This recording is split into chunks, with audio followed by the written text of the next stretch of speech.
సింహం news channel కి స్వాగతం. మీ ముందు 3 అంశాలు మీ ముందు వచ్చేదానికి రావడం జరిగింది. ఒకటి వర్గీకరణ క్యాబినెట్ నిర్ణయం, రెండవది సనాతన ధర్మం పవన్ కళ్యాణ్ పిఠాపురం, మూడవది ప్రైవేటీకరణ ఉక్కు ఫ్యాక్టరీ తిరుపతి విమానాశ్రయం. చాలా బాధపడుతున్నాను నేను. పేదవాళ్ళ అంటరాని వాళ్ళ అమాయకత్వాన్ని అండగా చూసుకొని బలహీన వర్గాల పైన బలమైనటువంటి వర్గాలు తీసుకున్నటువంటి నిర్ణయం నిన్న క్యాబినెట్ ఆంధ్రప్రదేశ్ నిర్ణయం.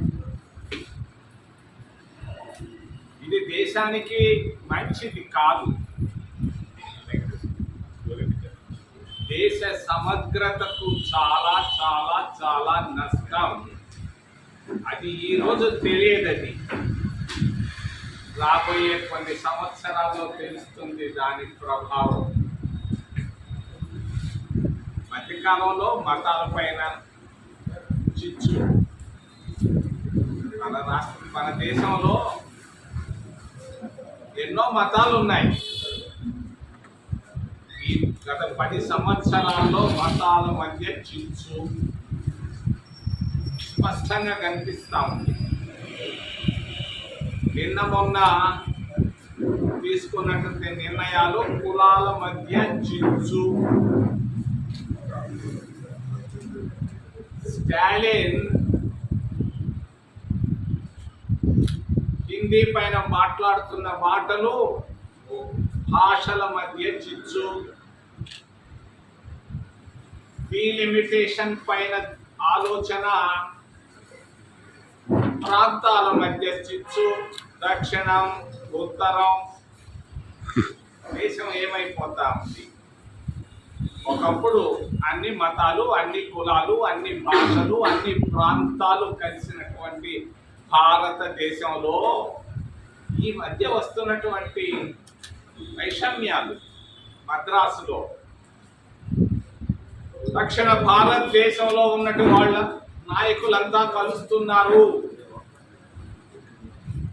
డీలిమిటేషన్ పేరుకే కానీ ప్రాంతాల మధ్య విభజన కనిపిస్తా ఉంది స్పష్టంగా. మరి మతాలు ఎందుకు ఇప్పుడు వక్ఫ్ బోర్డు గురించి పార్లమెంటులో పెట్టడం? సామరస్యంగా వెళుతున్నారు కదా, వాళ్ళ ఆస్తుల పైన ఎందుకు అవసరం ఏముంది? ఇప్పుడు జరిగిపోనండి ప్రశాంతంగా. వక్ఫ్ బోర్డులో బిల్లు, టీటీడీ బోర్డులో అన్ని మతాలు ఎందుకు? క్రైస్తవులనే నెట్టడం అవసరమా? భారతదేశంలో విభిన్న మతాలు, విభిన్న కులాలు, విభిన్న భాషలు, విభిన్న ప్రాంతాలను అన్ని కలిపినటువంటి మహాత్మా గాంధీ కాంగ్రెస్ పార్టీ ఆ రోజు 75 సంవత్సరాల నాటి పరిస్థితికి ఈ రోజుకి చాలా భిన్నంగా కనిపిస్తూ ఉంది. నాకు నిన్న క్యాబినెట్ నిర్ణయం తీసుకున్న తర్వాత కళ్ళల్లో కన్నీళ్ళు వచ్చాయి. 94లో టీడీపీ గెలవడానికి కారణం కాంశీరామ్. 294 సీట్లలో 260 సీట్లు టీడీపీకి రావడానికి కారణం మిస్టర్ కాంశీరామ్, నా ఫ్రెండ్ వాడు. రెండవది 2024లో చంద్రబాబు నాయుడు ఉరకలేస్తున్నాడు. ఆయన గెలవడానికి కారణం నాకు మిత్రుడు చంద్రబాబు నాయుడు, బాగా తెలుసు. నాకు 50 సంవత్సరాల పరిచయం ఉంది. మరి 24లో ఆయన గెలవడానికి కారణం వేరే ఎవరు కాదు, కూటమి కాదు, అది కాదు, ఇది కాదు, జగన్మోహన్ రెడ్డి భూముల పైన తీసుకున్నటువంటి నిర్ణయం వల్ల భయపడి వేశారు కూటమికి, అంతేగాని 100% స్ట్రైక్ రేటు అది కానే కాదు. మరి కావాల్సింది వర్గీకరణ ఎక్కడ? ఇక్కడ ఆర్థికంగా వీళ్ళు ఎదగాలి. వీళ్ళు ఎదగాలి అని అంటే వాళ్ళు ఆర్థికంగా ముందు పైకి రావాలి. అప్పుడే సమాజంలో అసమానతలు పోతాయి. అసలు దాని గురించి ఆలోచించరు. మరి బ్యాంకుల్లో వర్గీకరణ కావాలి. క్రితంలో నేను 4 రోజుల నాడు వచ్చినప్పుడు చెప్పాను, మౌనంగా ఉన్నాడు మోడీ. 25% ఉన్నటువంటి ఎస్సీ ఎస్టీలకు బ్యాంకుల్లో, జాతీయ బ్యాంకుల్లో ఇస్తున్నది 1% కంటే తక్కువ. ఇక్కడ కావాలి వర్గీకరణ. సుప్రీంకోర్టులో వర్గీకరణ కావాలి.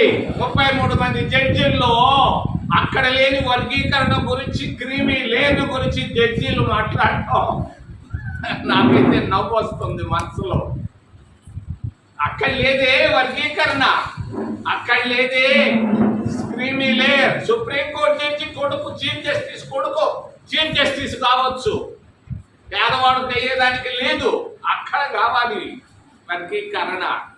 మరి అంతేకాదు, ప్రభుత్వ కాంట్రాక్టులు 11,000 కోట్ల రూపాయలు తెచ్చారు. 9% రేట్ ఆఫ్ ఇంట్రెస్ట్ తో 15 సంవత్సరాల్లో తిరిగి కడతామని. అప్పుల్లో ఉన్నటువంటి ఆంధ్రప్రదేశ్ రాష్ట్రం అప్పు చేసి పప్పులాగా 11,000కు మన శతకం పెట్టించుకున్నారు. మార్చి చివరి లోపల రాబోతున్నాయి దుడ్డు. మరి కాంట్రాక్టులు ఇవ్వబోతున్నారు. అక్కడ కాంట్రాక్టుల్లో కావాలి వర్గీకరణ. కర్ణాటకలో సిద్ధరామయ్య మరి